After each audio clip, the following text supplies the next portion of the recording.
तो दोस्तों जैसा कि आप जानते हैं कि अब फॉलन हार्ड फ्लेम अपने कंट्रोल से बाहर हो गया है। तो ये वाला वीडियो बहुत ही ज्यादा भयानक होने वाला है, मगर इस वीडियो के एंडिंग को जरूर देखिएगा क्योंकि इसमें मैंने कुछ इंफॉर्मेशन दी है। चलिए वीडियो स्टार्ट करते हैं। तो लास्ट पार्ट में हमने देखा था कि टॉप 10 स्टूडेंट अब की रिफाइनिंग टावर में जाकर कल्टिवेशन कर रहे थे अपने लेवल को एडवांस करने के लिए। तभी वहां पर कुछ भयानक हलचल होने लगती है और एल्डर्स उन सभी स्टूडेंट को टावर से बाहर निकलने को कहते हैं क्योंकि यहाँ पर फॉलन हार्ड फ्लेम बेकाबू हो गया था। अब एपिसोड की शुरुआत बिल्कुल उसी सीन से होती है जहां वो fallen hard flame out of control होने लगता है, जिससे पूरे टावर में जबरदस्त हलचल होने लगी थी। तो शियाओयान उन दोनों एल्डर्स से पूछने लगता है आखिर ये सब क्या हो रहा है, लेकिन एल्डर्स कहते हैं अभी इन सवालों का जवाब देने का सही टाइम नहीं है, फौरन सब लोग टावर से बाहर निकल जाओ। अब सारे स्टूडेंट समझ गए थे कि वहां कुछ बहुत ही भयानक होने वाला है। तभी एल्डर्स इतना परेशान है इसलिए सब स्टूडेंट एल्डर की बात मानकर बाहर को भागने लगते हैं,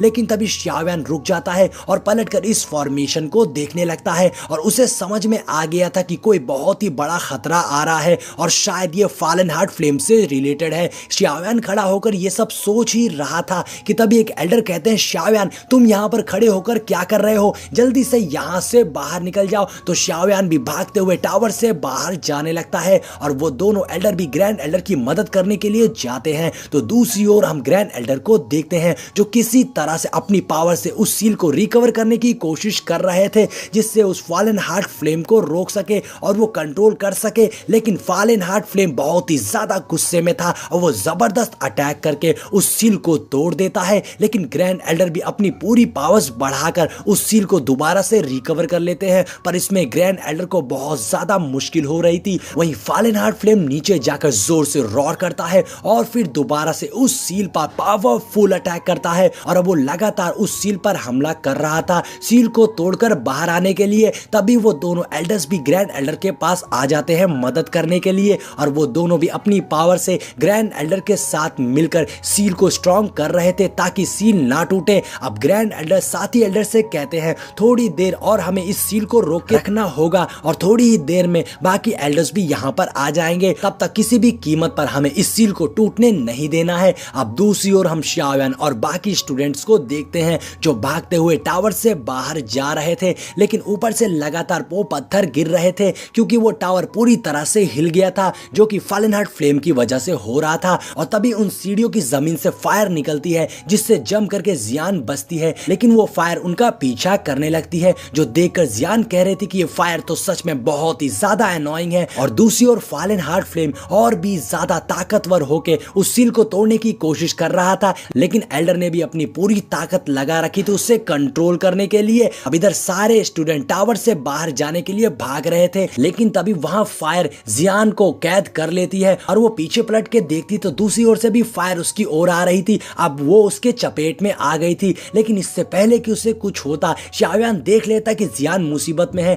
इसलिए वो तेजी से जाके जियान को उसमें से निकाल लाता है और उसका हाथ पकड़ के बाहर निकल जाता है। और अब वो दोनों तेजी से बाहर भागने लगते हैं, मगर वो फायर बिल्कुल उनके पीछे ही थी जो लगातार उन्हें चेस कर रही थी। अब दूसरी ओर हम एल्डर को देखते हैं जो बहुत मुश्किलों से सील की प्रोटेक्शन कर रहे थे अपनी पूरी ताकत लगाकर, जिसमें उन्हें बहुत ज्यादा तकलीफ हो रही थी। लेकिन फॉलन हार्ड फ्लेम ने बाहर आने की ठान ली थी और नीचे जाकर अपनी पूरी ताकत से उस सील पर सबसे पावरफुल अटैक करता है, जिससे आखिरकार एक ही झटके में वो सील टूट जाती है और सील टूटने से ही वहां जबरदस्त ब्लास्ट होता है जिससे तीनों एल्डर्स पीछे हो जाते हैं। अब एल्डर देखते हैं कि सील टूट चुकी है तो उन्हें मालूम था कि अब वहां रुकने का कोई फायदा नहीं है, बल्कि टावर के बाहर जाकर की रिफाइनिंग टावर के लास्ट डिफेंस लाइन को प्रोटेक्ट करना होगा, जिससे शायद फॉलन हार्ड फ्लेम को बाहर आने से रोका जा सके। इसलिए तीनों एल्डर्स टावर के बाहर जाने लगते हैं। अब इधर अंडरग्राउंड टनल में पावरफुल ब्लास्ट होता है, लेकिन तब तक सारे स्टूडेंट हीरो के जैसे जम करके बाहर निकल जाते हैं और उनके बैकग्राउंड में फायर ही फायर थी,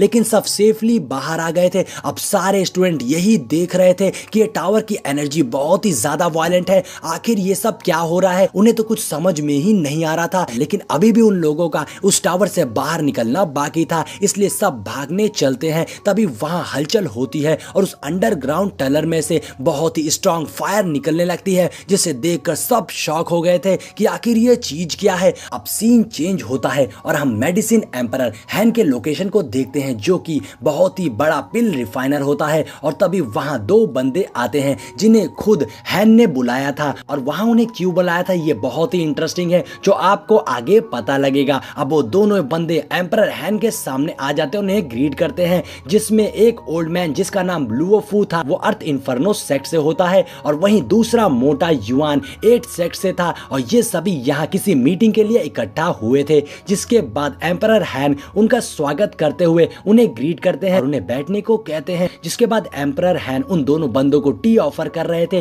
तभी लाओफू एम्परर हैन से पूछता है, अगर आपने यहाँ हमें बुलाया है तो जरूर कोई बहुत ही जरूरी बात होगी, लेकिन आप क्या हमें बताना चाहेंगे कि आपको हमसे क्या डिस्कस करना है, क्योंकि मैं ये जानना चाहता हूँ। मगर एम्परर हैन उन दोनों को अभी वो बात बताने से साफ मना कर देते हैं, क्योंकि अभी भी उस मीटिंग में एक बंदे की एंट्री होनी बची थी और उसी का एम्परर हैन वेट कर रहे थे। इसलिए एम्परर हैन उन दोनों को तब तक टी एंजॉय करने को कहते हैं। और तभी हम वहां आसमान में एक रेड ऑरा दिखाई देता है, जिसका मतलब था कि अब वो बंदा जिसका वो लोग वेट कर रहे थे वो वहां पर आ गया था। और यहाँ पर एंट्री होती है ब्लड क्लैन के एम्परर फैन की, जो आते साथ ही एम्परर हैन को ग्रीट करते हैं। तो एम्परर हैन उन्हें बैठने को कहते हैं, जिसके बाद फैन एम्परर हैन से पूछता है कि आपने हमें इतनी जल्दी में क्यों बुलाया, आपको क्या डिस्कस करना है। जिस पर एम्परर हैन उन सभी से माफी मांगते हुए कहते हैं, मैंने आपको इतनी जल्दी में बुलाया क्योंकि आप सभी से मुझे कुछ बहुत ही इंपॉर्टेंट डिस्कस करना था। लेकिन एम्परर हैन के ऐसे माफी मांगने से वो सभी उनके रिस्पेक्ट में खड़े हो जाते हैं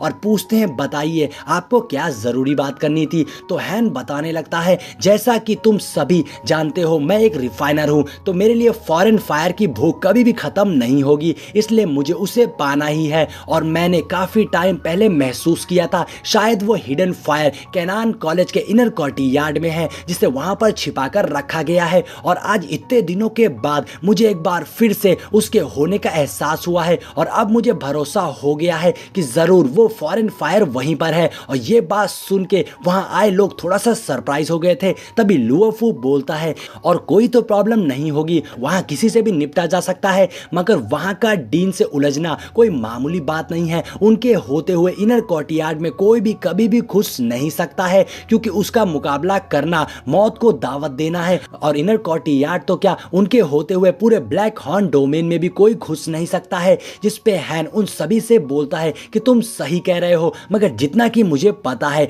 डीन मैंग बहुत लंबे समय से ट्रेवल पे निकले हैं और वापस लौट के नहीं आए हैं, और मुझे लगता है कि वो इतनी जल्दी वापस नहीं आ पाएंगे। इस वजह से ये सही समय है, क्योंकि इस वक्त इनर कोर्टियार्ड इतना ज्यादा पावरफुल नहीं होगा, और वहां अगर हमें किसी से सतर्क रहने की जरूरत है तो वो है ग्रैंड एल्डर डाओजोंग और साथ ही आउटर एकेडमी के एल्डर डाओ हुआंग। वही हमारे लिए मुसीबत बन सकते हैं, और बाकी सब तो हमारा कुछ भी नहीं कर पाएंगे, हम आसानी से उन्हें धूल चटा देंगे। अगर तुम सभी मेरी फॉरेन फायर को पाने में मदद करते हो तो मैं एज अ मेडिसिन एम्परर तुम सभी से 2 प्रॉमिस करूंगा। अब ये बात सुनते ही ब्लड क्लैन का एम्परर कहता है, मेडिसिन एम्परर का प्रॉमिस बहुत ही रेयर होता है, इसलिए बाकियों का तो पता नहीं, लेकिन मैं आपका साथ देने के लिए बिल्कुल तैयार हूं। ये देख के 8 सेट का यंग भी एकदम तैयार हो गया था। और अब जब सभी राजी हो गए थे तो लुओफू जो कि अर्थ इन्फर्नो क्लैन से है, वो भी कहां पीछे हटने वाला था, और वो भी हैन का साथ देने को तैयार हो गया था। मगर लुओफू बोलता है, इनर कोर्टियार्ड किसी गुप्त जगह पर है, तो आप उस जगह का पता कैसे लगाएंगे, क्योंकि ये पता लगाना लगभग नामुमकिन है कि फॉलन हार्ट फ्लेम को कहां छिपाया गया होगा, तो आप ये कैसे पता करोगे। तो हैन बोलता है, ये मेरी जिम्मेदारी है, इसके लिए तुम परेशान मत हो, मैं उस लोकेशन का पता लगा लूंगा। तो अब हम देख सकते हैं कि इन सभी ने मिलकर इनर कोर्टियार्ड पे हमले की तैयारी कर रखी थी। और इसी के साथ में हमारा ये एपिसोड यहीं पर एंड हो जाता है। तो दोस्तों मैं आपको एक कहानी के बारे में बताना चाहता हूँ, जिसमें एक ट्रेन में बहुत से लोग सफर कर रहे थे। तभी उस ट्रेन में आग लग जाती है, जिससे उस ट्रेन में मौजूद एक बंदे के अंदर इन्फर्नल की आत्मा आ गई थी, जिससे अब वहां तबाही हो रही थी। और उस जलती ट्रेन को बचाने के लिए अगले स्टेशन पर हमारा मैजिकल बॉय उसका वेट कर रहा था, जिसके अंदर दैवीय शक्तियां थी और वो अपनी पावर से इन्फर्नल की आत्मा को रोक सकता था। तो दोस्तों इस कहानी को जानने के लिए आपको डिस्क्रिप्शन में दिए हुए लिंक में जाना होगा, और साथ ही इसके लिंक में कम्युनिटी टैब में भी डाल दूंगा, तो जाकर एक बार चेकआउट जरूर करिएगा, क्योंकि ये कहानी बहुत ही ज्यादा मजेदार होने वाली है।